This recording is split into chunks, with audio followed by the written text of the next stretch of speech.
Did you know that 35% of your credit score is from your payment history? Pay on time. Hi, I'm Rachel Bodner from Coldwell Banker and realestateamass.com. And last week I gave you 7 quick tips on increasing your credit score. Now today I'm going to dive into a few of them even deeper.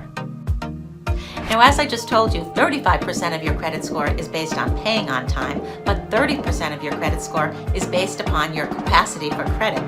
For example, if you have a credit card with a limit of $5,000, you only want to use 30% of that capacity on that card.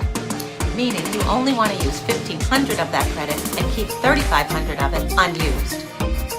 So here's a tip. If you have one credit card with a $10,000 balance and another with a much lower balance, transfer some of the money from the $10,000 balance over to the other credit card so that you can average as close to 30% as possible.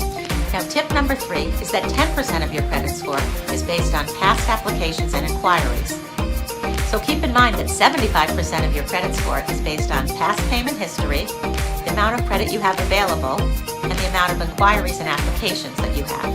For more information on how to maximize your credit so that you can save money and get better interest rates, reach out to me, Rachel Bodner, at Coldwell Banker and realestateamass.com. You can call or text me at 978-505-1466 or fill out your information below. If you fill out your information below, I will also send you a 17-page detailed report with a lot more information. Thanks a lot for listening. Have a great home buying and selling day.